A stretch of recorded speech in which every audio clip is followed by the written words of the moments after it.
Hoje eu quero compartilhar com a igreja, com os irmãos, a minha história, o meu testemunho, como o Senhor me chamou. Então vamos ler João capítulo 15, versículo de número 16. Os que encontraram, digam amém. Não me escolhestes vós a mim, mas eu vos escolhi a vós, e vos nomeei para que vades e deis frutos, e o vosso fruto permaneça, a fim de que tudo quanto em meu nome pedirdes ao Pai, vos conceda. Isto vos mando, que vos ameis uns aos outros. Se o mundo vos aborrece, também sabei que primeiro do que vós me aborreceu a mim. Se vós fosseis do mundo, o mundo amaria o que era seu. Mas porque não sois do mundo, antes eu vos escolhi do mundo, por isso é que o mundo vos aborrece. Lembrai-vos da palavra que vos disse: não é o servo maior do que o seu senhor. Se a mim me perseguiram, também vos perseguirão a vós. Se guardarem a minha palavra, também guardarão a vossa. Senhor Deus, a tua palavra é fiel. O Senhor não tarda e o Senhor não falha. O Senhor é fiel em cumprir com todas as suas promessas. O Senhor é fiel para cumprir tudo aquilo que o Senhor nos prometeu. E nós reconhecemos a tua grandeza e te pedimos, ó Deus, que através desse testemunho, que através desta palavra, vidas sejam alcançadas, corações sejam tocados pela tua presença, e que haja libertações, restaurações, que haja salvação de vidas, para louvor e exaltação que é em ti e que há no teu nome, porque a tua palavra é o Senhor falando com o homem, e o testemunho é para edificação da tua igreja, e nós te louvaremos. Fala conosco conforme tu queres, e te engrandecemos, em nome de Jesus. Amém e amém. Podeis assentar. Eu preciso que toda a sua atenção agora seja voltada para este momento de reflexão. Os irmãos observam que o texto que nós lemos inicia dizendo que não fostes vós que escolhestes a mim, diz o Senhor. A palavra está afirmando que não fomos nós que escolhemos a Deus, mas foi Ele quem nos escolheu, ou quem escolheu a vós. Primeiro, que se não fosse Deus que tivesse nos escolhido, jamais nós teríamos sido escolhidos por alguém. Até porque o homem, ele olha para a aparência, mas Deus, ele conhece o mais profundo do nosso coração. O homem conhece o que as pessoas falam ao nosso respeito, mas Deus, Ele conhece quem realmente nós somos. Ele sabe, Ele conhece. Eu quero iniciar nesse momento dizendo a você que existe algo que todos nós, principalmente aqueles que servem a Deus, o que se dizem servir a Deus, nós precisamos entender que todo homem, que toda mulher tem uma história, tem toda uma trajetória de vida. E nós nunca vivenciamos uma época, um tempo em que as pessoas desejam, almejam e às vezes até se alegram com a derrota, com o fracasso na vida das pessoas. Nós temos um canal no YouTube onde nós colocamos as mensagens que nós ministramos, que nós pregamos. Eu lembro que assim que nós iniciamos o canal, quantos estão me ouvindo, digam amém. Amém. Eu postava um vídeo, exemplo hoje, daqui 3 meses, já tinha 10 postagens. Aí você pergunta, já tinha 10, 3 meses? Sim, 10 visualizações. Aí você vai dizer, 3 meses, 10 visualizações? Sim, sem falar que das 10, 9, quem visualizou foi eu. Até que chegou num tempo que eu falei assim para a bispa, eu falei, quer saber do negócio? Não vou mexer com isso não. E a gente temos o propósito de pregar o evangelho, de aproveitar a ferramenta que Deus proporcionou a nós, chamada internet, mas o negócio não dá resultado, as pessoas não querem assistir. Em contrapartida, eu vi uma pessoa postar um vídeo, olha aqui para mim, de um pastor que havia pecado, que havia caído, que havia cometido um ato, um delito, um pecado terrível diante de Deus e dos homens. Menos de 24 horas, quase 100 mil visualizações. Ou seja, as pessoas elas focam muito. As pessoas focam muito nos erros, nas falhas das pessoas. E se esquecem de que aquelas pessoas têm uma história, têm uma trajetória. Elas deixaram um legado na terra.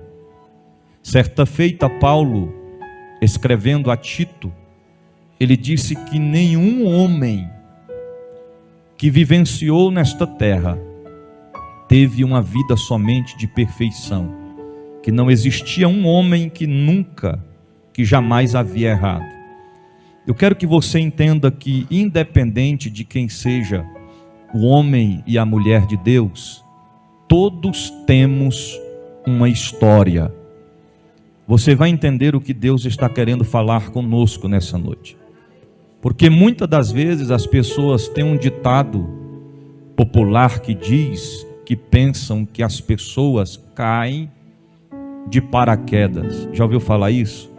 Ou seja, pensa que a pessoa do nada ela começou, ela está ali, mas não sabe o que a pessoa enfrentou para chegar aonde ela está.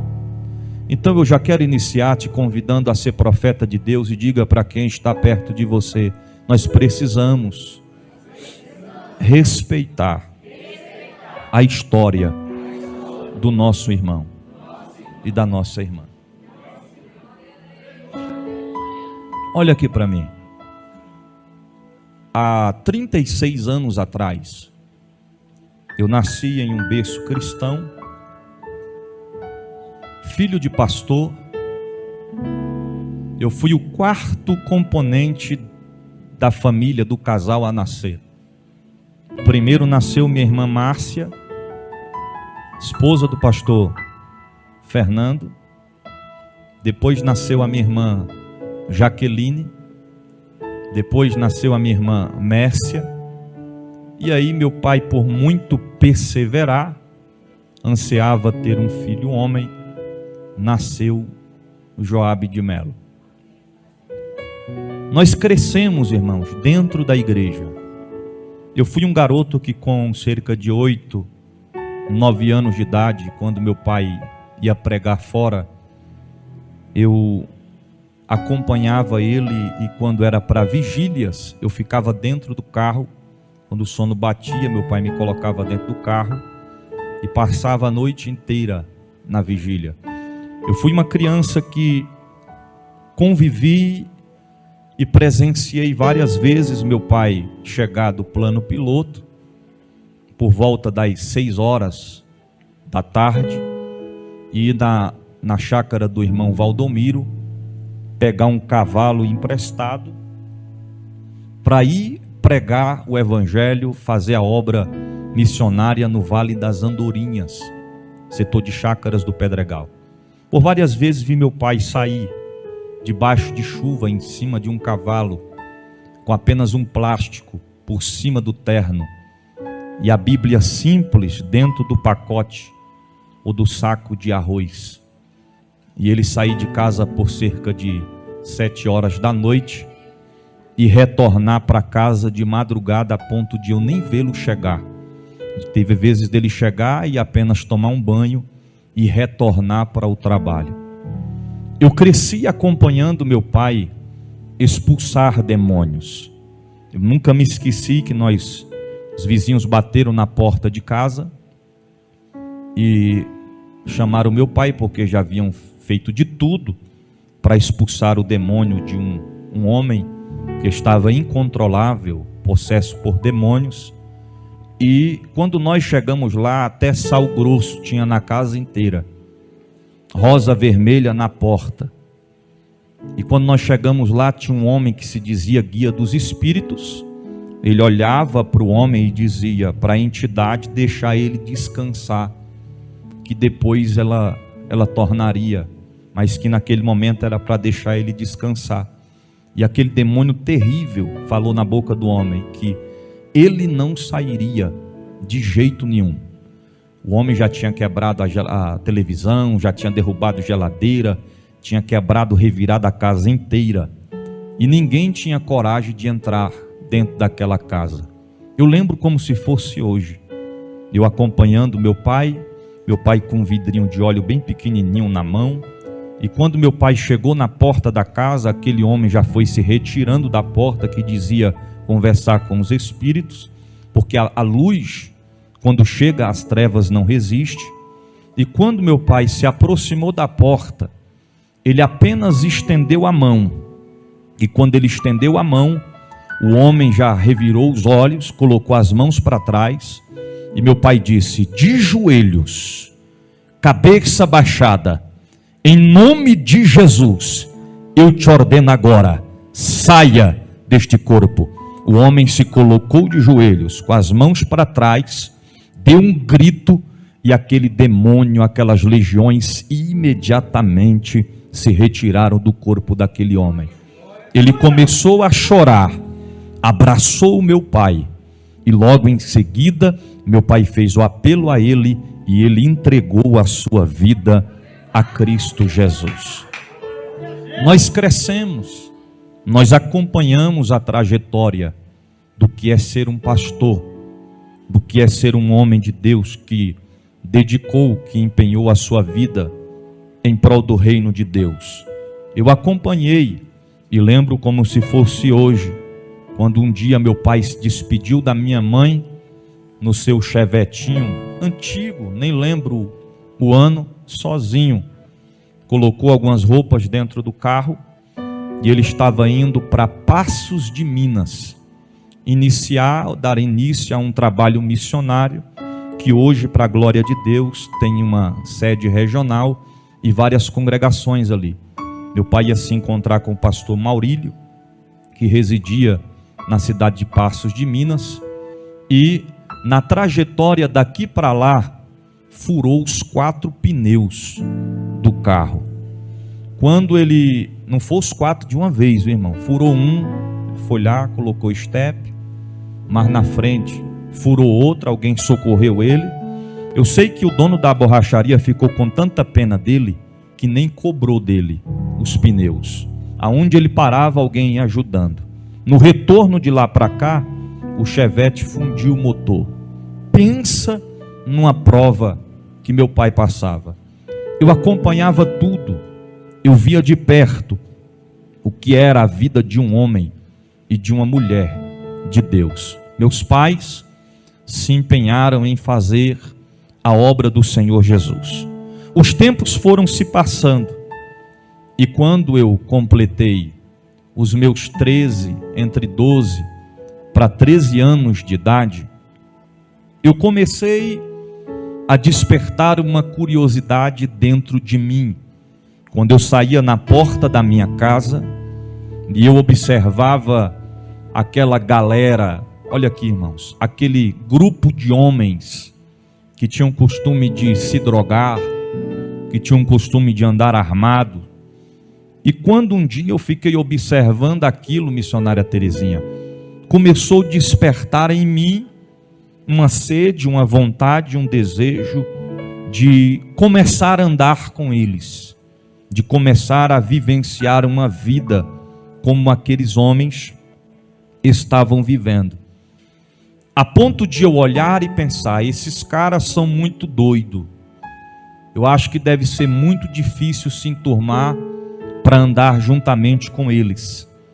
E, certo dia, eu comecei a se aproximar de alguns deles, comecei a se enturmar com eles, e logo, não demorou, eles já foram me acolhendo como amigos.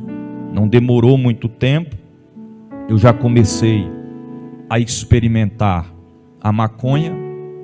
Tentei fumar cigarro, mas não funcionou, porque quando a gente é selado por Deus, quando a gente é entregue a Deus, a gente pode tentar fugir para onde for, que não vai dar certo, não vai ter êxito. E eu comecei a me envolver com aqueles camaradas. Nós começamos a andar juntos, e aí dali, de vez em quando, a gente bebia um pouquinho também, e começamos a ir para as festas, e começamos ali a se aprofundar, até que um certo dia, eu estava na rua soltando pipa, como diz o ditado do mundão, estava bem lombrado. E aí passou uma menina, quem está me ouvindo, diga amém. Aí passou uma menina, pequenininha, baixinha, aparentemente uns 10 anos de idade, 11 anos de idade. Eu estava lá soltando pipa, e ela passou e disse, ei gatinho. Aí eu fingi que não estava nem vendo, pastor Juan. Fiquei, e todo cheio, né? Todo cheio. Ela, e aí gatinho, e passou. E daqui a pouco ela subiu e começou a assoviar e chamar, intimar, e eu fiquei me olhando, falei, rapaz, sei não se vai dar certo não. E aí passou uns dias, já comecei a andar com o irmão dela, que também era desta área. Aí a gente começou a descobrir, irmão. Descobriu o que, bispo? 99% dos vizinhos, falo vizinho assim, os colegas, aqueles rapazes que a gente viu crescer, que crescemos juntos, da quadra onde eu morava, 90% deles também já estava envolvido com droga, envolvido com o mundo do crime. E eu já estava ali, andando juntamente com eles. Chegou um dia que essa menina me intimou, mandou um recado, disse que queria falar comigo num bequinho que tinha lá perto de casa. E aí, pensei, não estou fazendo nada, vou ver o que dá. Né?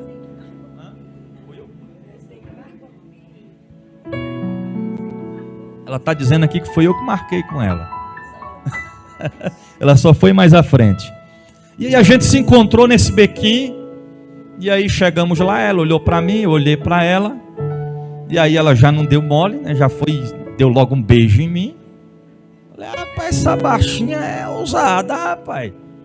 Porque geralmente você conversa e tal, coitado. Quando chegou já, e aí, foi. E aí já me deu um beijo. Depois de deu o beijo, aí olhou para mim e disse, e aí, quer namorar comigo, gatinho? Falei, ok, eu quero. Então me dá mais outro beijo, tome-lhe beijo. E pronto, fui para casa. Irmão, quem está olhando minha esposa hoje não não sabe como é que era. Bermudão, andava de bermudão, de Ciclone, era sandália Kenner, aquelas envergadinhas na ponta, parecia uma malandrinha. E aí quando eu saí do bequinho, assim, era acho que a segunda casa do lado da minha casa, e quando eu fui para passar no portão, a minha irmã Jaqueline olhou assim, e aí viu ela saindo do bequinho e se balançando assim, né? Aí eu entrei para dentro, aí minha irmã foi lá e disse para minha mãe: mãe, Joab estava com a malandrinha ali debaixo. E saiu do bequinho ali, ó, da casa da dona Raimunda. Aí minha mãe falou: tu estava com a malandrinha? Eu falei: eu não, sabendo disso não. Os tempos foram se passando, a gente começou a namorar, começamos a compartilhar vários momentos. E, irmãos, eu fui me aprofundando no negócio com os camaradas. E o que mais me incentivou também foi um dia que um amigo que a gente tem, que se chama Carlos, inclusive hoje, para a glória de Deus, ele é pastor. Mas na época ele era o pastor da malandragem. O pastor Leandro conhece. Só na casa dele ele tinha uns 5 revólveres, só ele. O garoto era guloso pelas coisas do mundo, sabe? E um dia ele olhou para mim assim e falou assim: Joab. Eu falei: o que foi, rapaz? Irmão, se fosse no dia de hoje, ele diria assim: assim te diz eu. Mas ele olhou e falou: Joab. Me olhou dos pés da cabeça. Eu falei: o que foi? Ele falou: rapaz, tu tem jeito de bandido, viu? Rapaz, tu tem cara de bandido. Rapaz, tu tem tudo para ser um bandidão. Falou, aí, moça, aí aumentou a minha autoestima, né? Maligna. Falou: rapaz, tu tem tudo para ser o cara, para tocar o terror. E eu olhei e eu pensando dentro de mim mesmo: é isso aí mesmo, vou botar para quebrar. É desse jeito. E na época eu comecei a escutar rap. E eu comecei a escutar uns rap, porque tem um rap que ele faz a conscientização a respeito da corrupção, a respeito do crime, né? A respeito do que acontece no cotidiano do dia a dia. Mas não era esse tipo de rap que eu me focava. Eu comecei a escutar aqueles rap que faz apologia ao crime. E quanto mais eu escutava, eu me dava vontade de matar, me dava vontade de dar tiro.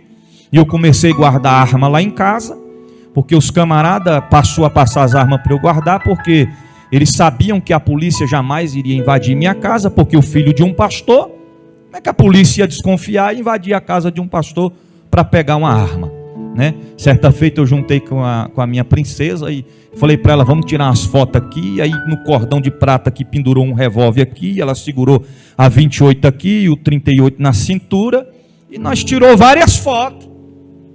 Aí eu levei as fotos para revelar. Ô, irmão, quando o caba está no mundo, o caba tem umas coragens que eu vou lhe contar, a ponto do cara que revela a foto chamar a polícia e dizer: olha só. E aí a minha irmã Jaqueline achou essas fotos, e ela rasgou as fotos sem eu nem saber. Eu fui saber muito depois que tinham rasgado essas fotos, que tinha pegado essas fotos da gente com todas essas armas. Quando eu ia para os conhecidos frevo, né? Era onde rolava droga, bebida. A única pessoa que tinha coragem de me buscar, até mesmo na bocada, eu falo bocada porque aonde eu andava, com quem eu andava, algumas casas que eu andava, era de amigos que vendia, que traficava. E a única pessoa que tinha coragem de me buscar nestes lugares era a minha irmã Jaqueline. Um dia eu estava na festa, pirado, cheio de droga. Ela me chamou e eu olhei de longe. Ela entrou e foi até dentro da onde estava acontecendo a festa. Ela levantou minha camisa, pegou o revólver, entregou para o rapaz que estava comigo e me levou para casa.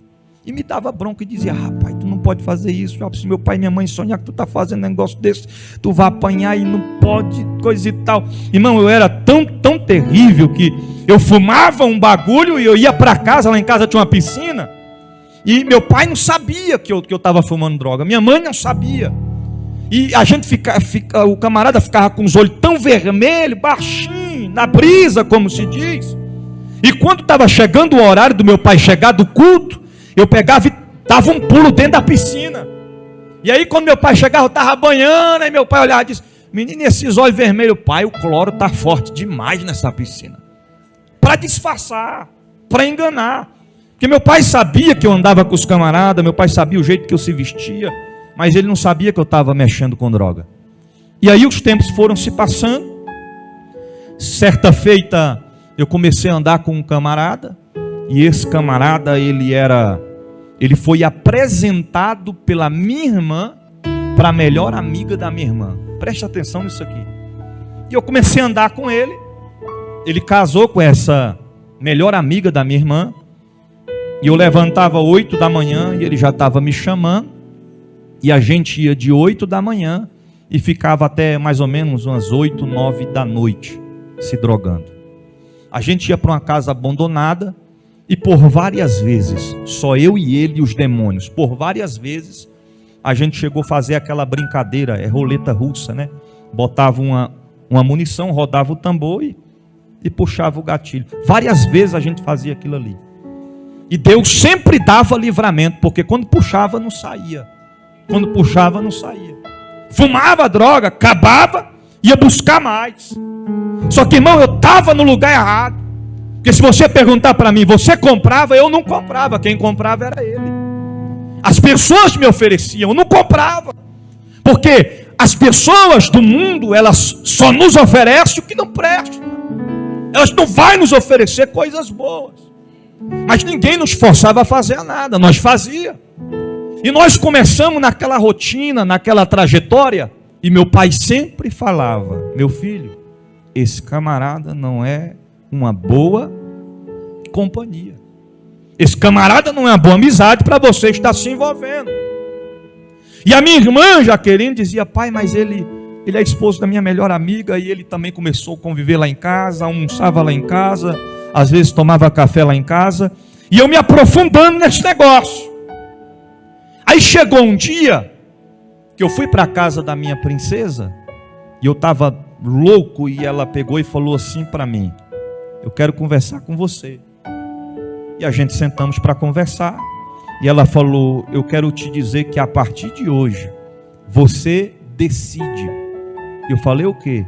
Ou o bagulho ou eu. Ou a droga ou eu. Aí eu não sou besta, né, irmão? Que o que tem de homem que troca a esposa por um bagulho, troca a família por um copo de cachaça, abre mão dos seus sonhos, dos seus projetos, para se aprofundar nas drogas, na bebida, na prostituição. Naquele momento, mesmo sendo um garoto sem experiência de vida, eu disse para ela: então eu escolho você. E eu decidi que a partir daquele momento eu não ia me drogar mais. Os tempos foram se passando e a gente devido a essa trajetória do namoro, quando a minha princesa completou, foi 13 anos. Quando ela completou 13 anos, eu estava com 14 para 15, ela engravidou. E nessa gravidez, né, o Senhor nos deu um presente chamado Nicole de Mello. Bem gordinha, coisa mais linda. Primeira vez que eu vi no hospital, chupando a mãozinha, os dedinhos com fome, aquela cabecinha de paraibana achatadinha. Aleluia. Aí Deus começou a trabalhar. E quando foi um certo dia, eu conversei com meu pai a respeito da gente ficar junto, da gente morar junto. Por 2 vezes meu pai negou. Ele falou: debaixo do meu teto não quero ninguém em pecado. Vocês estão namorando, está fazendo o que é errado. Agora vai ter uma criança. Até que chegou um dia, Nicole já era uma bebezinha, já coisa mais linda. Eu conversei com meu pai e disse: vai buscar, tu vai trazer ela para cá. Eu vou arrumar um quartinho aqui, vocês vão ficar nesse quartinho. Só que, porém, semana que vem, colocar os papelzinhos para casar. Nessa época ela já estava, você estava com 15 anos, ela estava com 15 anos, eu com 16, a mãe dela teve que assinar. Meu pai falou: debaixo do meu teto não vai ficar ninguém em pecado. Você vai colocar os papéis, vai casar para passar para a legalidade e pode preparar para trabalhar comigo de orelha na obra, para você manter a sua filha porque eu não sou homem para manter o filho de ninguém. A responsabilidade é sua. É aquele ditado que diz: quem pariu, como é que se diz? Mateus que balança. Aí fui para a obra, irmão, quebrar parede, quebrar concreto, mexer massa, puxar traço, trabalhar para manter a nossa princesa chamada Nicole. Quando chega no ano de 2003, eu não estava mais me drogando, mas porém, as más companhias, nós ainda estávamos meio que envolvidos ali com aqueles camaradas. Só que quando Deus nos faz promessa, o inimigo ele pode tentar de todas as formas, tentar ceifar, impedir das promessas se cumprir, que não vai ter êxito. Mas no ano de 2013, eu juntamente com ela fomos visitar uma igreja na parada 8 do Pedregal. Eu lembro que quando eu estava me arrumando, me preparando, ela, naquele momento, eu vi a minha irmã Jaqueline. Ela era um dia de domingo, e aquele domingo se comemorava o Dia das Mães. E de repente o telefone tocou. E aí quando ela atendeu o telefone, um pouco nervosa, ela disse: tá bom, tá, eu vou, já chega aí. E minha mãe perguntou: quem era Jaqueline? Ela disse: é fulano de tal. Era o camarada que andava comigo e era esposo da melhor amiga dela. Quantos estão me ouvindo? Diga amém. Era domingo do dia das mães. No próximo sábado, no sábado vindouro, a minha irmã estava com o casamento marcado. Ela já tinha a casa toda mobiliada, tudo pronto, tudo arrumadinho, esperando chegar o dia do casamento. E este camarada que telefonou para ela, que era esposo da melhor amiga dela, havia se apaixonado pela minha irmã. E ninguém sabia, nem eu sabia. E naquele dia ele tinha ido em um bar se embriagar, e ele foi em 3 bocadas, porque eu fiquei sabendo depois, comprou muita droga para se drogar, e ele disse na porta do bar: se a filha do pastor não for minha, ela não vai ser de mais ninguém. E ele disse: o casamento está chegando, mas não vai acontecer, porque se ela não for minha, ela não vai ser de mais ninguém. Aí ele montou um esquema, uma estratégia.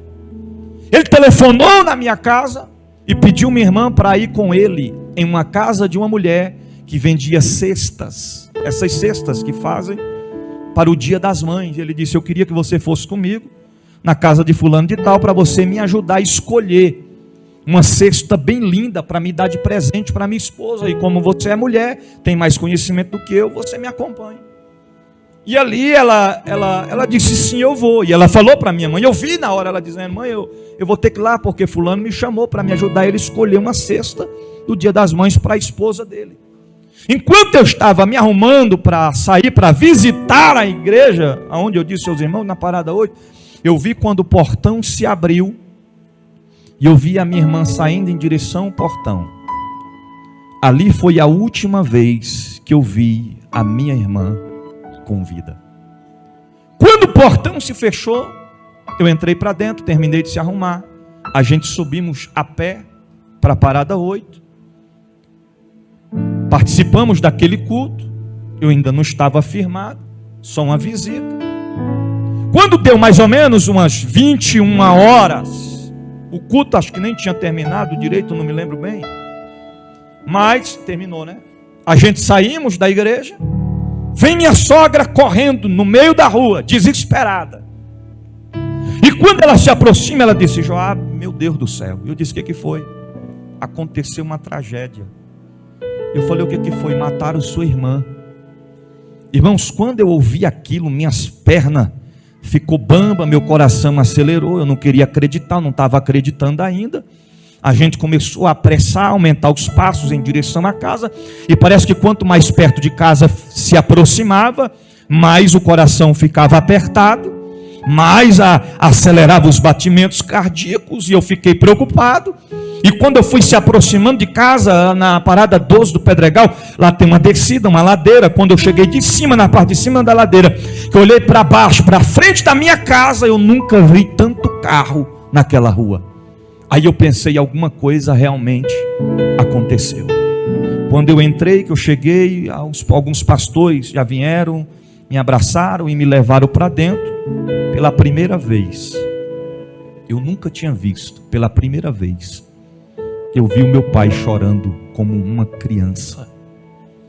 E ele me abraçou e disse: meu filho, aquele camarada que eu te disse para não andar com ele tirou a vida da sua irmã. A minha mãe em lágrimas, sendo amparada pelos irmãos da igreja, a família em pranto, em choro. Eu fiquei sem ação naquele momento.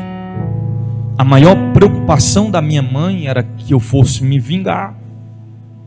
E de notório que o portão não parava de pessoas me chamando, amigos que eram da época da malandragem, oferecendo armas, oferecendo ir atrás dele para matar, para se vingar. O bispo, como isso aconteceu? A minha irmã foi ao encontro dele por volta das 6h, 6h30 da tarde. Já estava escurecendo. A mais ou menos 2 ruas acima da casa onde a gente mora. Quando ela chega até aquele lugar e ela se encontra com ele em uma esquina, ele já pega, dá uma gravata nela, sai arrastando ela no meio da rua. Os sandálios ficam no chão, a bolsa fica para trás. E quando chega em uma ladeira, um terreno baldio, eles já começam a entrar em luta corporal. Ele pega ela porque um homem com uma estrutura física não consegue, uma mulher vencê-lo. Ele lança o corpo dela na cerca. Ali já ficam marcas em seus braços, do arame farpado. Ele pega, vai com ela para o terreno baldio, começam luta corporal, e ele começa a enforcá-la e bater com a sua cabeça em uma pedra no chão. E ela entrou em óbito por asfixia mecânica. Ou seja, ele enforcou ela a ponto dela não conseguir respirar e os seus pulmões estourarem. Um homem passa e vê o acontecimento. Ele olha para o homem e diz: não se mete, porque em briga de marido e mulher o homem não se mete. O homem pensava que era briga de marido e mulher, mas não era. Ele disse isso para tentar se defender. Quando o homem viu que alguma coisa tinha acontecido de errado, correu em casa para pegar o facão, mas quando chegou lá, ele já tinha fugido. Ele não estava mais lá. Foi a noite mais longa da minha vida. Só quem passa, quem já sentiu a dor da perca, sabe do que eu estou falando. Eu lembrei naquele momento que há tempos atrás eu pensava comigo e dizia: poxa, a minha família tem uma proteção de Deus, porque eu nunca perdi alguém da minha família próximo de mim. Eu nunca perdi um irmão, eu não perdi um pai, eu não perdi uma mãe. Todos nós estamos com vida. E coisas que nós vemos acontecer somente pela televisão acaba acontecendo com a gente. E a gente não pensa que isso pode acontecer, porque todos nós estamos sujeitos a passar por isso. Foi uma noite inteira acordado, a ponto de chorar e não ter mais lágrimas quando o dia amanhecer. É um caminho sem volta. É onde você diz: será que eu estou sonhando? Será que isso realmente está acontecendo comigo?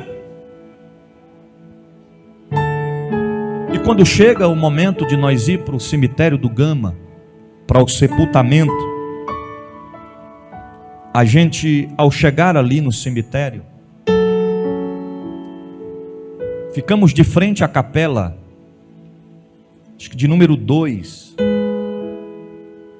e eu e a minha esposa do meu lado. Eu olhei para dentro da capela, tinha 2 coroas de flores em memória. De frente à capela, já bem próximo assim, dava para ver aonde estava a cova. Era bem próximo. E quando o carro da funerária chegou, da Bom Pastor, uma Santana, é Santana quanto, né, que se diz? Aquele carro foi se aproximando, o coração foi apertando cada vez mais. Os pastores se aproximaram, um pega numa alça, o outro pega na outra, e eles começaram a tirar o caixão de dentro daquele carro. É um dos momentos terríveis que eu não desejo para ninguém passar. Mas foi da hora que o caixão saiu de dentro do carro, que eu escutei uma voz suave, uma voz incomparável a qualquer voz que você já ouviu na terra e que você pode imaginar na lógica humana. E aquela voz falou assim no meu ouvido: meu filho. Eu olhei, pensei que era alguém que estava falando, mas a voz era incomparável. Eu disse: isso não é voz de uma pessoa normal. Será que eu estou ficando louco? E ele disse novamente: meu filho, olha para trás. E quando eu me virei, eu olhei e visualizei aquelas coroas de flor em memória. E ele disse: agora, meu filho, olha lá na frente. E ele me focou na onde estava a cova.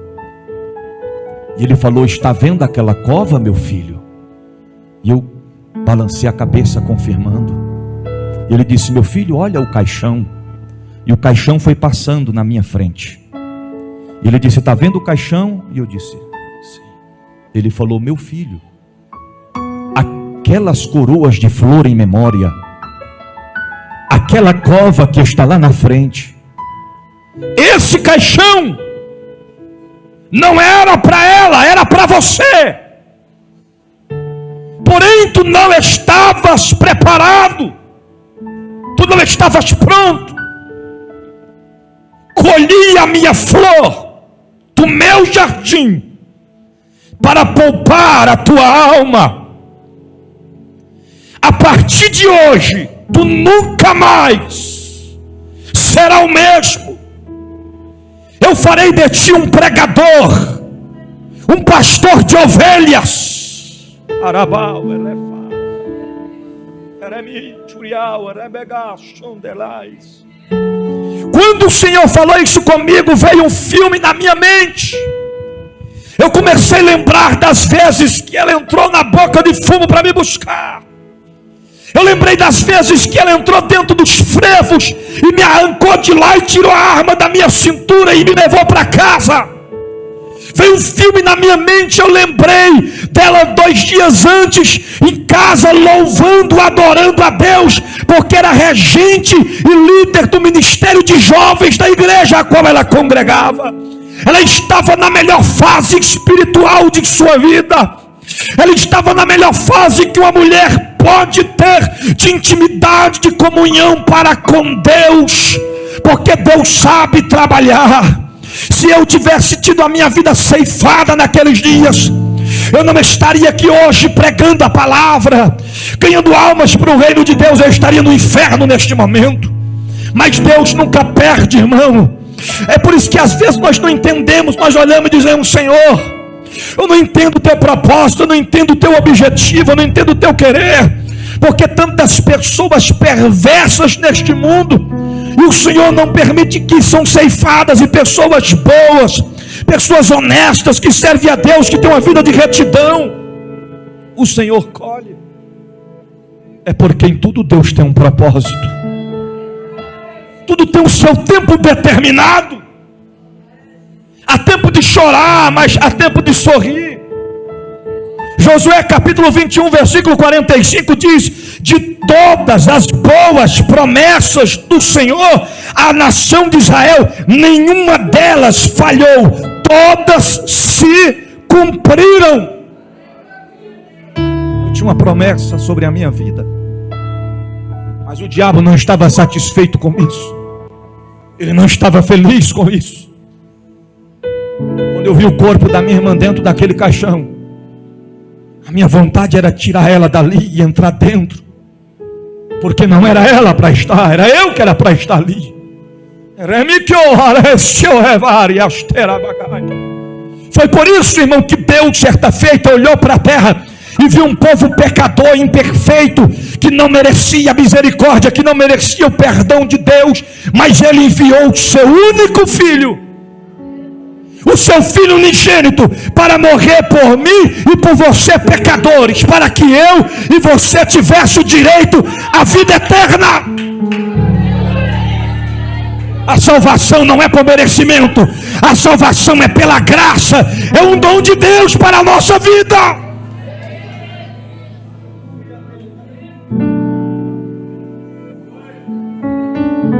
O momento mais difícil, acompanhar o sepultamento de alguém, ainda mais de um ente tão próximo,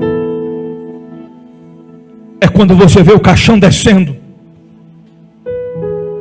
É onde cai a ficha e você entende que aquilo é realidade. Mas enquanto o caixão da minha irmã ia descendo, o Espírito Santo ia falando no meu coração: fica tranquilo, meu filho, porque o corpo está descendo a 7 palmos, mas a alma já está na glória. E quando eu vi aquilo, eu dizia: Deus, eu vou sair daqui e vou fazer algo diferente. Deus, eu vou atender o teu chamado, eu vou me empenhar, eu vou me entregar a ti de corpo, alma e espírito.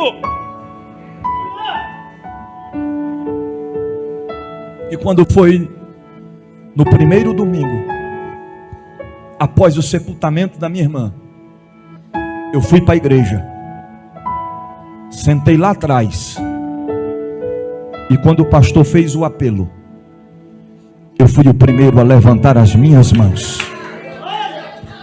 e entregar a minha vida a Cristo Jesus. Eu e a minha família começamos a servi-lo. Eu, minha esposa e Nicole, servindo a Deus, buscando a Deus, até que um dia eu já havia falado com Deus que a minha história seria mudada, porque eu era um rapaz que andava do lado de um pastor, meu pai, de boné à barreta, de Ciclone, de camisa do Racionais.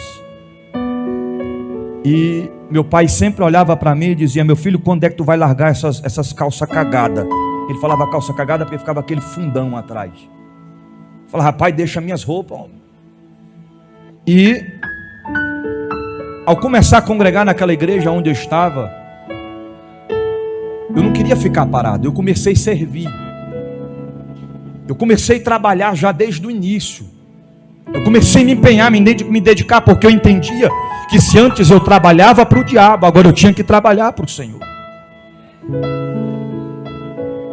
E quando foi um dia, já depois de um bom tempo, pastor Divino Rabelo chegou para o meu pai e disse: pastor José Renato, eu vejo que o Joab está desempenhando sim de uma forma maravilhosa e eu quero indicá-lo a ser separado ao diaconato. Meu pai disse: pode separar, eu garanto. O garoto é um homem de Deus, está firmado em Cristo. E depois daqueles dias eu já comecei portaria, servir. E lá era assim, os obreiros de presbítero, a pastor, sentava assim nessa parte de cá, na lateral sentavam os auxiliares e os diáconos. E eu estava sentado lá, e um dia veio um pregador pregar, e quando ele pegou o microfone para pregar, eu levantei de lá e coloquei água no copo, e fui lá e coloquei o copo do lado dele e disse: meu pastor, a água está aqui. Naquele momento que eu coloquei a água, vem cá, pastor Leandro, rapidinho.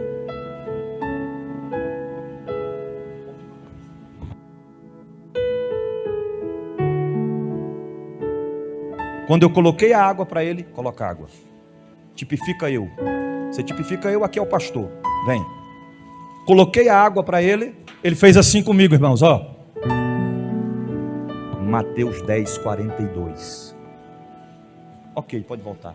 Quando eu escutei aquilo, é isso? Quando eu escutei aquilo, eu voltei, sentei, mas eu fiquei tão assustado Porque nunca ninguém tinha me dito aquilo, ainda mais daquela forma, que eu fiquei pensando, será que esse caba está querendo dizer que eu fiz alguma coisa errada, moço? Mateus 10, 42. E o medo de abrir a Bíblia e ele ver que eu estou lá olhando? Era ele pregando e eu olhando para ele, esperando uma oportunidade que ele se virasse, pastor Francisco, para me olhar rapidinho. E fiquei curioso. Quando terminou o culto, aí eu peguei a Bíblia e abri e fui ler o que dizia. Aí estava escrito assim: e qualquer que tiver dado só que seja um copo de água fria a um destes pequenos, em nome de discípulo, em verdade vos digo que de modo algum perderá o seu galardão. Pegou? Quando eu vi aquilo ali, eu disse: opa, a partir de hoje, todos galardão é meu. Então quando o pastor falava, irmãos, vamos ficar de pé, eu já estava lá, com um copo de água do pregador, e eu já estava lá, quer água? Quer água? Quer água? Quer água? Quer água, pastor? Quer água? Alguém quer água? Quando o pregador estava acabando a água, eu já estava lá, reabastecendo. Porque eu entendi que se antes eu trabalhava para o diabo, agora eu tinha que muito mais me empenhar a trabalhar para o Senhor. Aí eu comecei a ter um desejo dentro de mim, eu queria ser cheio do Espírito Santo, porque ainda não tinha recebido os mistérios do Espírito Santo. E um dia foi um pregador pregar lá, tocha, o caba é tocha, pastor Alexander, acho que é Alexander, toda vez que ele pregava lá era um avivamento na igreja, era um poder, uma glória, e naquele dia a unção de Deus caiu na igreja. Foi depois, foi no dia que eu fui batizado com o Espírito Santo. Aí ele falou assim: quem quer ser batizado com o Espírito Santo, vem na frente. Eu já fui correndo. E aí os outros chegou, ficou todo mundo perto, e ele disse: fecha os olhos e vai dizendo. Essa é das antigas, né? Hoje em dia não fazem mais isso, né? Mas antigamente era assim: vem para frente, fecha os olhos e diga glória. E os pastores eram exigentes, não era só tu dizer glória. Glória. Não, eu dizia glória, glória, glória, glória, glória, glória, glória, glória, glória. Bora para acelera, glória, glória, glória. Acelera, rapaz, vai, glória, glória. Quando chegava aqui na Rubim Barrichello, aí o fogo pegava. Era assim, se fosse devagarzinho não funcionava, tinha que ser acelerando até pegar fogo. Tá entendendo? E eu comecei, glória, glória, glória, glória, glória, glória, glória, glória. Irmão, quanto mais glória eu dava, começou a pegar um fogo nos meus pés, foi subindo, glória, glória, glória, glória. Quando eu pensei que não, ele foi lá embaixo, me pegou pelo braço e me levou lá para cima. E eu estava lá em cima, eu pulando, e ele, glória, glória, glória, glória. Eu pulando, irmão, eu dei uma sapateada violenta lá em cima, e eu peguei, eu caí, e bati minha costela num retorno desse aqui, ó. Eu caí assim, que foi, pá! Isso aqui pegou no retorno, que na hora eu senti assim, 3 costelas e para dentro. Do jeito que eu caí, eu fiquei. Porque quem pensa, irmão, olha, quem pensa que quem está no mistério fica inconsciente, está enganado. O Espírito Santo, você está consciente de tudo. Você pode rodar a igreja todinha com o olho fechado, mas você sabe o que está acontecendo. Você sabe que o poder de Deus está te envolvendo, está te movimentando para lá e para cá. Quem não vê nada, se dizer, eu estava tão cheio do poder que eu não vi nada, tá? Esse é demônio, porque demônio é que deixa inconsciente. Você fica consciente sim. E quando eu caí, eu senti assim, as costelas aí para dentro. Eu fiquei tão quietinho e um medo de se mexer. Que chega que esquentou na hora assim. E eu disse, meu Deus do céu, primeira vez no manto, já quebro 3 costelas. Até que naquele momento, um obreiro tentou me levantar. Foi para mexer comigo, ele disse, não mexa nele. Deixa ele aí. Eu, maravilha. Pelo menos alguém para me socorrer. Ele falou, eu vou orar. E o Espírito Santo vai colocar tudo no lugar da onde foi tirado. E quando ele terminou, no meio daquela oração, eu senti, irmão, com os olhos fechados, uma luz se aproximando de mim. E uma mão me pegou assim por baixo. A mão entrou dentro de mim e fez assim. Eu senti assim os ossos voltando para o lugar. Quando eu levantei, que eu passei a mão, já estava zerado. Aleluia, aleluia. Só que naquele dia, eu entrei no manto, eu rodei, eu senti o poder, mas eu ainda não tinha falado em línguas estranhas. Aí eu falei, agora eu quero, porque a presença de Deus é assim. Se você começou a buscar, você começou a receber, quanto mais você recebe, quanto mais você sente, mais você quer. Só que para você sentir, você tem que matar a carne e tem que fortalecer o Espírito. Não pense que você vai, Senhor, eu quero ser cheio do poder nesse culto. Aí você pega e come 3 hambúrguer e vem para o culto. Irmão, você tem que matar a carne. É jejum, é oração, é se entregar a Cristo, é se ofertar a Ele, é mortificar a carne para fortalecer o Espírito. Aí eu peguei, cheguei para o pastor e disse, pastor, eu quero entrar num propósito de oração na igreja. E eu queria que o senhor me autorizasse eu ficar com a chave da igreja, eu pegar a chave aí e ficar comigo, e de manhã eu abrir quando a gente sair e entregar para o irmão que mora nos fundos da igreja, para o pastor que mora nos fundos da igreja. Ele disse, autorizou. Aí eu procurei alguém para somar comigo, e coisa boa é novo convertido. Aí somei com outro novo convertido, de nome Marcos, vizinho meu. Vamos entrar no propósito, Marcos? Ele disse, estamos juntos. Quantos dias? Eu pensei, 5 é pouco, 10 é pouco, 15 é pouco, 20 é pouco, 25 é pouco. Vamos de 30 dias? Para começar, ele disse, vamos de 30 dias. E como é que vai ser? Nós vamos orar de 5 da manhã até 7 horas. 7h30 tinha que estar no serviço, mexendo concreto, carregando tijolo, cimento nas costas. Então bora, só que nós vamos no jejum. E como é que vai ser o jejum? O jejum vai ser de 5 da manhã até 2 horas da tarde. 2 horas a gente entrega o jejum e almoça e continua trabalhando. Aí Marcos ficou meio assim, mas rapaz, não vai dar conta de trabalhar no pesado e tal. Eu falei, rapaz, vamos ver o mistério, não tem que fortalecer o espírito, porque mesmo que a carne esteja fraca, o espírito garante a responsabilidade, está entendendo? O peso da carga do trabalho. E a gente começou, 5 horas da manhã, só nós dois e o Espírito Santo lá na igreja. Irmão, olha aqui para mim, nos primeiros dias, quem está me ouvindo, diga amém. Nos primeiros dias, a gente ajoelhava para orar, com 5 minutos de oração, você sentia aquele arrupio, mas não era o Espírito Santo não, viu? Eram os demônios em volta da gente. Um dia eu fui abrir o olho para olhar, quando eu olhei, eu vi aquele demônio terrível. Aí que eu fiquei crente, irmão, aí que eu comecei a orar, e aí eu comecei a repreender, aí que o cabo, quanto mais você fica mais crente ainda. Aí depois daquele dia eu falei, quer saber de uma coisa? Eu não oro mais com o olho fechado, ou com o olho aberto, só com o olho fechado. Porque mesmo que eles vieram, não estou nem aí. E foi indo, 1, 2, 3, 4, 5, 10, 15, 20, 25. Porque daquele dia que eu senti o poder, depois passou, não senti mais.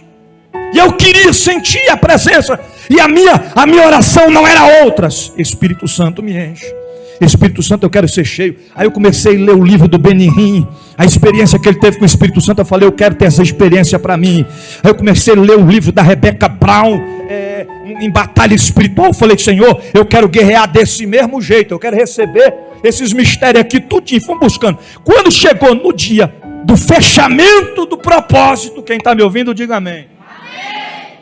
A gente sentou assim de lado, sentadinho lá quietinho.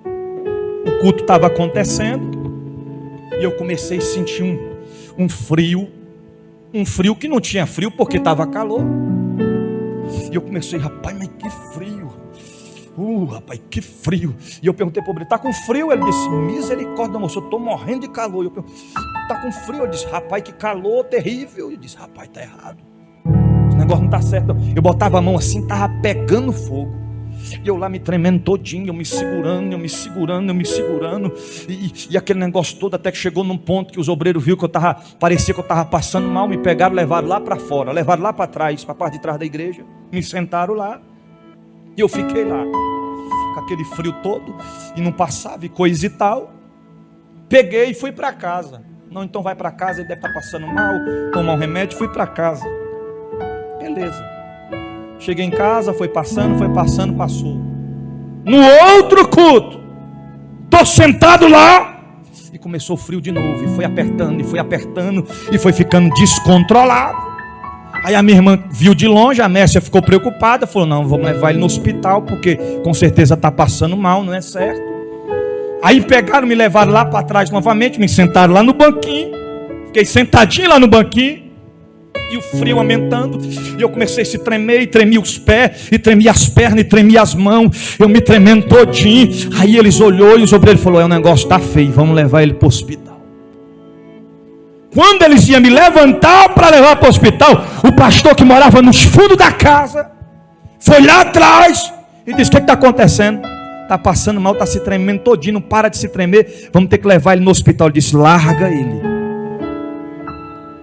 não leve ele para o hospital, porque eu sei que mistério é esse, eu sei o que está acontecendo com ele.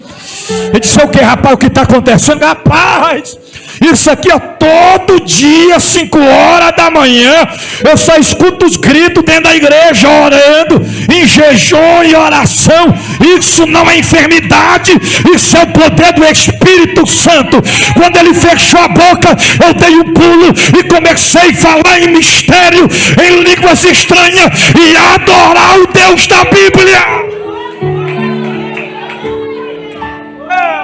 Ela manchoria, ela para surimical, ela blau estéria. Aí não queria parar mais de falar em mistério. É bom demais falar em mistério. Oh, coisa boa é falar em mistério. E aí terminou e eu fui para casa falando em mistério no meio da rua. E eu cheguei em casa falando em mistério. E eu troquei de roupa falando em mistério. E eu deitei na cama falando em mistério. E a glória foi me envolvendo. Aí deitamos para dormir. Uma coberta, eu disse, amor, põe 2. Ela botou 2. Eu disse, amor, pode ser 3. Ela botou 3. Eu disse, espera aí que não está resolvendo. Vestir umas 4 brusas, uma por cima da outra. Já estava lá 4 cobertas. E eu tremendo, e o frio não passava, E aí mesmo assim me levaram para o hospital, porque não tinha explicação. Era o poder, mas o negócio não passava. O frio estava me tremendo todo. E me levaram lá para o hospital do Gama. Chegamos no hospital do Gama de madrugada. O médico estava no momento de descanso.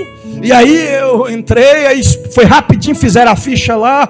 E eu cheguei lá, o doutor estava com aquela cara desse tamanho, porque a gente acordou ele. E aí eu sentei, e ele olhou para mim. Sentei de frente para ele. Ele olhou para mim e disse, o que tu está sentindo? Eu disse, frio. O que mais? Tremedeira. Aonde? Nas pernas, nos braços, nas mãos, no corpo. O que mais? Estou pegando fogo da cabeça até embaixo. O que mais? Rapaz, o frio não passa, é uma coisa assim. Tem quanto tempo isso? Disse, tem 2 dias. Quase que eu falei para ele, desde o dia que fechou o propósito. Então tá bom. Vamos fazer o seguinte, você vai fazer exame de urina, de fezes, de não sei o que, e de não sei o que, de não sei o que. Você vai nesse corredor, vai ali, tira o sangue, colhe urina, colhe não sei o que, faz não sei o que, vai colar. E eu peguei o papel e fui, vou para um lado, vou para o outro, e urina, e sangue, não sei o que. Fiz o exame tudinho. Quase 2 horas esperando o resultado. Até que depois o vigilante foi lá, me chamou e disse, Joab, você quer Joab? Sim, saiu o resultado, tá aqui os resultados e tal, você pode voltar lá na sala do doutor, vou chamá-lo. Fui lá, entrei para a sala do doutor, sentei lá, o doutor olhou para mim, pegou os exames na mão, olhou os exames.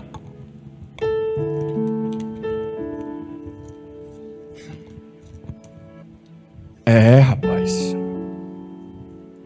seu caso é sério. E eu estou pensando, misericórdia, deve estar com uma doença mortal. Rapaz, vamos ter que... É doença mortal, né? Vamos ter que interná-lo. E eu pensei, misericórdia, logo agora que eu estou cheio do manto, estou doido para aproveitar os mistérios, para dar umas sapateadas, para falar línguas estranhas, para ir para o culto, para ir para o monte, para ir para a vigília. O cabo quer me trancar aqui dentro. Pois é, rapaz. Mas fazer o quê, né? Falei, doutor, mas o que eu tenho? Ele disse, rapaz, segundo os exames aqui, você não tem nada. Mas eu vou ficar internado por quê? Você não tem nada. Vai ficar em observação para a gente ver. Está se tremendo agora? Eu disse, não, agora eu não estou não. Está sentindo frio agora? Eu não estou não. Está quente? Estou frio e gelado.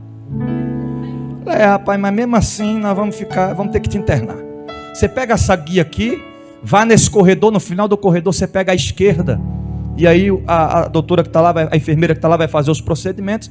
Você vai ficar internado essa semana para a gente estar te observando. Eu disse, ok, doutor, me dê o papel. Quando eu peguei o papel que eu saí da sala, eu falei, Espírito Santo, me perdoe, papai. Mas um caba fugitivo hoje sou eu. Cheguei lá, o vigilante, o que foi, rapaz? Eu vou ali fora, já eu volto. Eu disse, tá com a guia aí? Tô com a guia aqui. Fica com a guia aí. Eu vou ali e já volto. Então tá bom, não demore não, viu?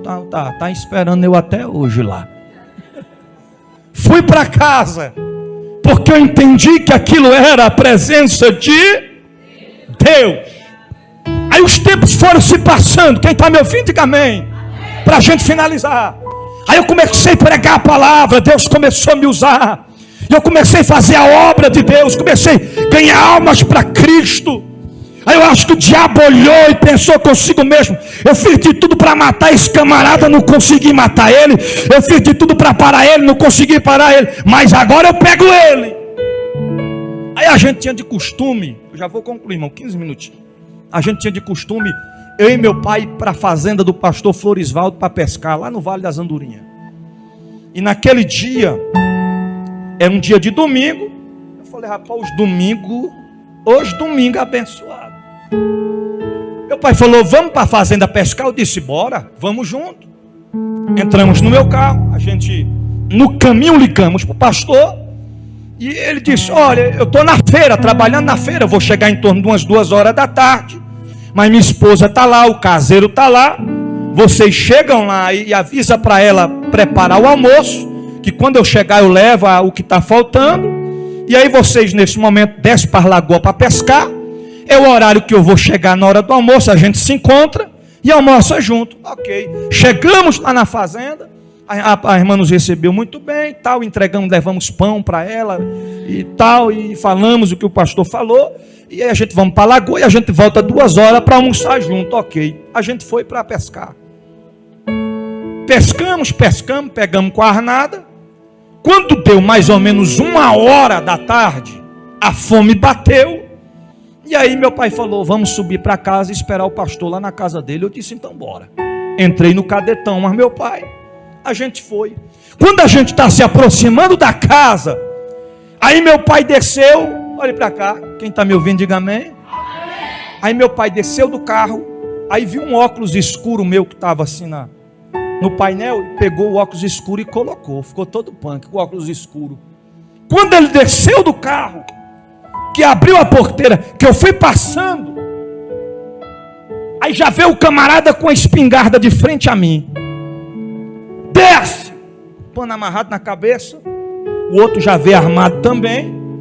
Eu olhando no retrovisor para tentar avisar meu pai de óculos escuros, distraído, todo. Falei, agora o negócio apertou. Eu tentando avisar e o cara, bora, desce do carro, meu pai fechando a porteira lá. Quando meu pai se virou, o cara, bora, perdeu coroa, bora os dois, desce do carro. Aí eu desci do carro, a gente desceu, bora lá para dentro da casa. Quando a gente entrou para dentro da casa, a direção da porta da cozinha, eu já pude ver a esposa do pastor Florisvaldo sentada na cadeira, amarrada, chorando e orando. Aí eu pensei, rapaz, não vai prestar. Estão mexendo com os servos de Deus. Meu pai falou: sou pastor, rapaz. Disse, cala a boca. Não perguntei. Bora para dentro. Aí levaram a gente para o quarto. No outro quarto assim já estava o caseiro, senhorzinho já de idade, todo amarrado no chão. Já tinha levado uma coça, uma peia, e já estava lá vomitando sangue. E ele mandou a gente entrar para o quarto, disse: deita os dois no chão. Aí eu fui, missionária Terezinha, deitei assim, né? Eu sentei e deitei para cima. Ele falou: rapaz, tu não está entendendo que quem manda aqui somos nós e vocês obedecem? Bora, rapaz, deita! Vira para o chão. Aí eu virei para o chão, meu pai do meu lado, nós dois lá deitados. E eles pegou os fios de energia e amarrou. Colocou assim umas 3 dobras de fio e amarrou. Enquanto eles iam amarrando, eles davam cotovelhada, joelhada, cotovelhada, e foi batendo na gente, amarrando e batendo, amarrando e batendo. Quando terminou de amarrar a gente, eles começaram a revirar a casa e estavam querendo arma, e procurando dinheiro.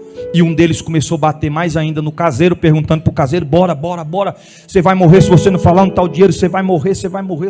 Irmão, mas o coitado apanhou, que eu pensei que ele não ia escapar. Aí eles voltaram para o quarto e meu pai começou a pregar para eles. E quando meu pai de lá começava a falar: meu filho, Jesus lhe ama, viu? Não faça isso. E ele: cala a boca. Eu olhava para meu pai meio assustado assim, meio que falar assim: pai, fica caladinho. Aí meu pai: meu filho, o Senhor ama vocês, jovens. E aí, irmão, foi aumentando a ira deles. Eles foram ficando mais furiosos ainda. Até que chegou um determinado momento que um deles foi lá na porta e olhou para nós e olhou para o outro e disse assim: essa semana nós já matamos uns 3 de tiro, não foi? Aí o outro disse: foi. Vamos matar de faca hoje? Ele disse: então vamos. Aí ele foi lá na cozinha, pegou uma pedra e uma faca de açougueiro desse tamanho, e com nós lá, e ele ficou olhando e amolando a faca. E eu falando com Deus, eu falei: Senhor, a tua palavra diz que o Senhor disse a Abraão: abençoarei os que te abençoarem, mas amaldiçoarei os que te amaldiçoarem. Aquele que tocar no servo do Senhor está tocando em Deus. Então anota aí, Senhor. Já bateram na gente, agora está dizendo que vai matar a gente de faca. Anota aí, Senhor. E eu lá quietinho, morrendo de medo, mas estava orando. E o cabo amolando a faca. Aí meu pai começou: Jesus, envia os teus anjos. Aí ele olhou e falou assim: o magrelinho, quem vai sangrar é eu. Aí ele veio de perto, amolando a faca, e disse assim: eu vou arrancar a cabeça dele fora, eu quero degolar, arrancar fora. Aí o outro disse: o gordinho pode deixar comigo. Quem é o gordinho? Meu pai. Deixa que eu vou degolar esse. Aí, irmãos, era domingo, e na terça-feira tinha costume de sair o jornalzinho do Silvio Linhares, que era o conhecido jornalzinho do sangue, quem lembra? Aí ele falou assim para nós: hoje é domingo, não tem polícia rurícola, não tem ronda aqui nas chácaras, você está amarrado, a gente vai arrancar a cabeça de vocês dois, e quando for terça-feira, vocês vão sair lá no jornalzinho do Silvio Linhares sem a cabeça. Aí eu falei: Senhor, anota aí. Ele disse que não tem ronda rurícola hoje, mas o Senhor está presente. Anota aí, Senhor. Ele disse que nós vamos sair no jornalzinho sem a cabeça, mas aquilo que desejam para o próximo é o que vão colher. E se eles estão desejando isso para nós, quem vai colher isso são eles. Anota aí, Senhor. Aí meu pai começou: Senhor, envia os teus anjos. Senhor, envia os teus anjos. Senhor, envia os teus anjos. Senhor, envia os... Irmão, fui sentindo aquela presença gloriosa chegando, aquela gloriosa poderosa se aproximando. Só que o camarada, ele veio assim, pisou na cabeça do meu pai, a ponto dele desmaiar, e começou a sangrar assim pela lateral no ouvido. E eu pensei: meu pai morreu, acabou. E quando eles se retiraram do quarto, quando meu pai voltou em si, eu deitado assim de frente para ele, eu pensei logo: vou logo me despedir. Eu disse: papai, o senhor está bem? Ele disse: te amo, viu, pai? Porque aí você tem que aproveitar, você não sabe se você vai ter outra oportunidade. Eu disse: pai, eu te amo, viu? Ele disse: eu também. Aí os bandidos pegaram e vieram e falaram assim: ó, nós vamos ali levar as coisas e nós vamos voltar. Se vocês tentar se mexer, a gente volta e mata vocês dois. Ok. Colocaram todas as coisas no carro deram partida. Quando o carro saiu, aí meu pai começou de novo: Senhor, envia os teus anjos. Senhor, envia os teus anjos. Eu senti quando aquela comitiva angelical foi se aproximando, quando a presença do grande, onipotente Deus foi se aproximando. Eu nunca vi o que eu vi nítido aos meus olhos naquele dia. O que é, bispo? Meu pai quebrou aqueles fios das mãos, como se estivesse quebrando linhas de costura. Quando ele quebrou os fios da mão, ele desamarrou os pés, foi lá, desamarrou a irmã, me desamarrou, e foi nós quatro. Para onde? Carreira para dentro da mata. Carreira para dentro da mata. E a irmã foi ficando para trás, meu pai e a irmã, e eu volto e pego a irmã, meu irmão, e ela devagarzinho: irmã, corre, irmã, nós vamos morrer, corre. Conclusão, vou concluir. A gente corremos até uma fazenda vizinha. Quando chegamos na fazenda vizinha, fomos recebidos, muito bem recebidos, com 2 doses de repetição na nossa cara. Meu pai disse: o bandido não é nós não, rapaz, nós estamos fugindo dos bandidos ali e tal. Aí o caba foi olhando, reconheceu a irmã. As viaturas chegaram depois, bem depois. O que aconteceu? Fui lá no meu carro, levaram o som, levaram a bateria, mas o carro ficou, para a glória de Deus. Que dia era esse? Quem lembra? Que dia era esse? Domingo. Ok. Segunda-feira. Terça-feira de manhã fui trabalhar. Quando eu chego no serviço, o porteiro que ficava na entrada do depósito ficava com o radinho ligado. Quem está me ouvindo, diga amém. Amém. Aí quando eu passei, que eu passei o crachá, que eu passei para entrar, eu escutei assim no jornalzinho: nesta tarde de segunda-feira, era terça, mas já na segunda. Está entendendo? Nessa tarde de segunda-feira, foi encontrado no setor de chácaras do Pedregal um indivíduo que estava cometendo vários assaltos em chácaras, e ele foi encontrado sem a cabeça, degolado. Quando eu escutei aquilo, eu parei e pensei: não pode ser. Porque, irmão, eu não desejei o mal para eles, mas ai daquele que mexe com o servo de Deus. Quando eu trabalhei o dia todo. Quando eu saí do serviço, para onde eu fui? Para a banca de revista. Cheguei lá, eu disse: tem um jornalzinho do sangue? O caba disse: tem. Comprei o jornalzinho. Na primeira folha do jornalzinho, quem estava lá? Quem estava lá? O bandido, com a mesma bermuda, com a mesma camisa, com a mesma cabeça, só que fora do corpo.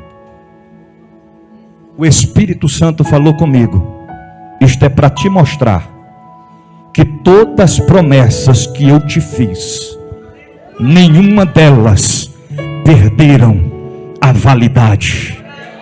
Porque quando eu disse que eu te usaria para pregar a minha palavra, pastorear o meu rebanho, eu te garanti que você só é arrancado desta terra no dia que eu te chamar. Ezequiel 36:26 diz: darei a vocês um coração novo, e porei um espírito novo em vocês, e tirarei de vós o coração de pedra, e em troca darei um coração de carne. Foi o que aconteceu comigo.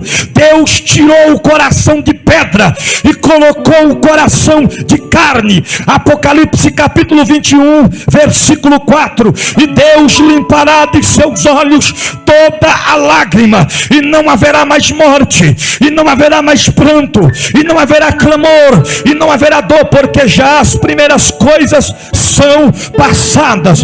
Ou seja, se o Deus da Bíblia colheu a minha irmã para poupar a minha vida, não é sinal de que nós perdemos. Por quê? Porque vai chegar um dia que Deus vai enxugar dos nossos olhos toda a lágrima. Não vai ter morte, não vai ter pranto, não vai ter dor, vai ser só a alegria, e nós vamos nos encontrar lá na glória com eles.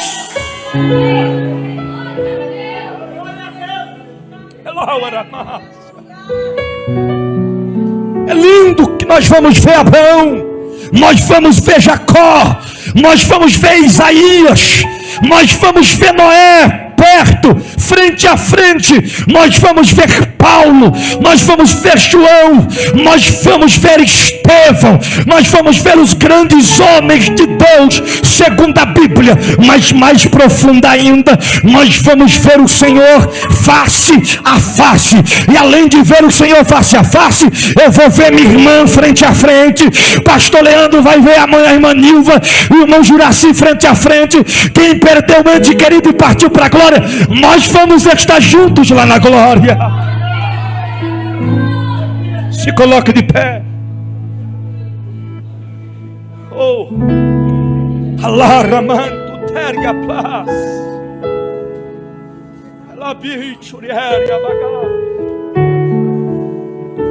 Eu quero concluir dizendo para vocês: servir a Deus não é fácil, é um desafio.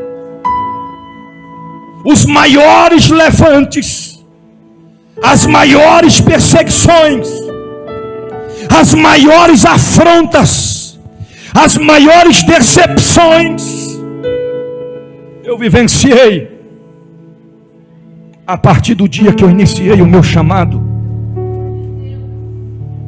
Porque servir a Deus é um convite para a guerra, e não é uma guerra para adquirir uns bens materiais, mas é uma guerra travada pela nossa própria alma. Não foi fácil chegar até aqui. Tem momentos que a gente pensa em parar, que a gente pensa em desistir, mas nós não podemos desistir, nós não podemos recuar, nós não podemos parar. Agora permite-me por quê? Mais forte, diga por quê, bispo? Porque eu sou coluna. Diga para quem está perto de você: você é coluna. Diga assim para ele: você não pode parar. Olha aqui para mim, quem pensa que parar é simples, está enganado. Está enganado. Se o pai para, os filhos também acabam parando. Se o esposo para, a esposa acaba parando. Porque em certo momento vai cansar. A gente estamos dentro de um templo que tem colunas. Quem está vendo as colunas aí? A gente pode tirar essa coluna aqui, irmão? Hã? Eu acho que pode. Pode não? Lá em Fortaleza eu vi os camaradas somente quebrando uma parte da coluna. O que aconteceu? O prédio desceu. Porque uma coluna faz toda a diferença. Pare para pensar que tem pessoas que dependem, que precisam de você. Não é porque são crentes de você, não é porque se espelham, se escoram no homem, é porque você e eu, nós somos canal de Deus nessa terra. Tem pessoas que só estão aqui, só estão servindo, porque Deus usou você para trazê-las. É um incentivando e motivando o outro. É colunas. Ô bispo, mas tem pessoas na minha família que ainda estão no mundo, e eu como coluna estou aqui buscando, e eles ainda não vieram. Calma!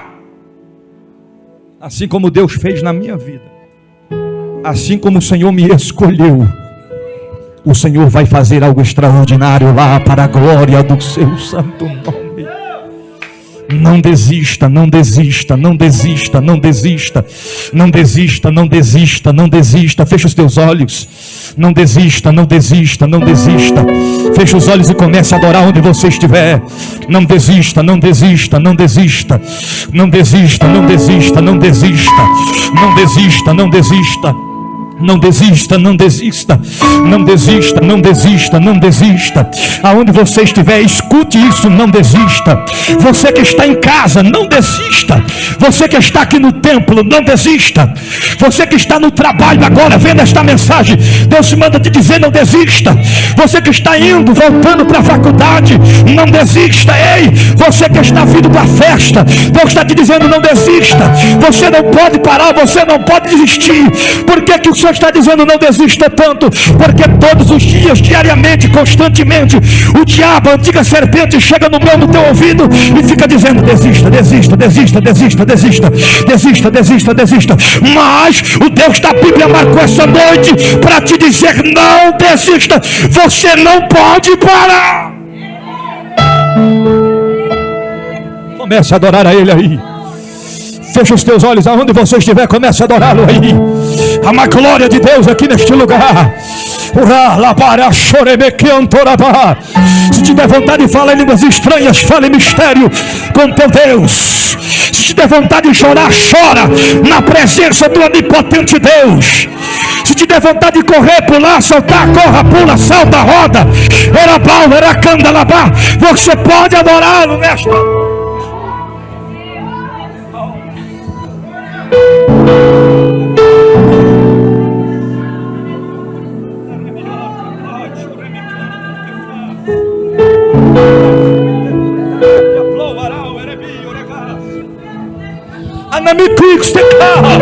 Há um mover de Deus aqui nessa noite. O Espírito Santo te trouxe aqui para te dizer, eu fiz um plano, projeto na vida do bispo, eu salvei ele e quero te dizer nessa noite, tem um plano na tua história, tem um plano na vida do teu esposo, tem um plano na vida da tua esposa, tem um projeto na vida dos teus filhos. Você não pode parar.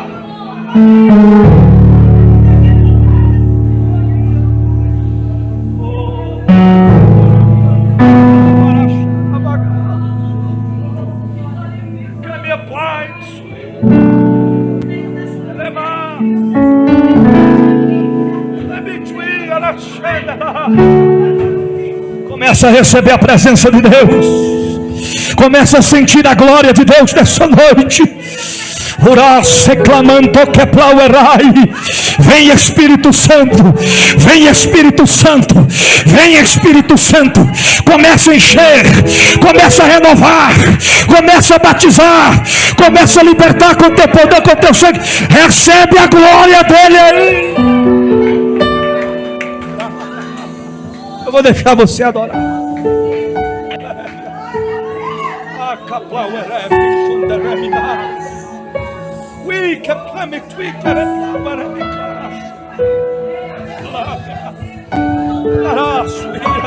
Não se conforme com a fraqueza, não se conforme com o fracasso, não se conforme com a tristeza. Não, não, não, não. O Deus da Bíblia marcou essa noite para te dizer, Ele é contigo, Ele está contigo, Ele te sustenta, Ele te carrega, Ele te leva, Ele te traz, Ele te livra, Ele te protege, Ele está com você. Então recebe a glória dele.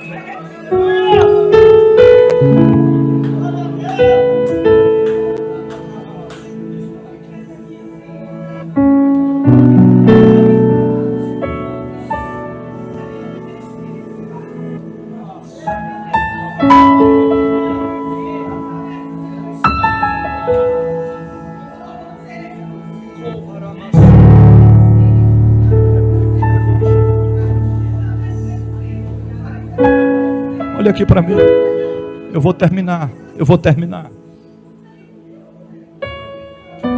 Tem pessoas que olham para você no dia que você está mais fraco, no dia que você está mais acabado devido às guerras, devido às batalhas. Naquele dia que você diz assim, eu não aguento mais, eu vou parar, eu vou desistir. É neste dia. O que, bispo? É nesse dia que alguém olha para você e diz assim, ele é um campeão, ela é uma mulher de Deus, ele é um homem de Deus. Se ele não desistir, eu também não vou desistir. Porque a palavra diz, quando nós pensamos que estamos fracos, é aí que nós estamos fortes. Para finalizar, repita assim comigo: eu tomo posse das promessas de Deus sobre a minha vida. Diga: nada e nem ninguém pode nos separar do amor de Deus que é em Cristo Jesus. Aplaude.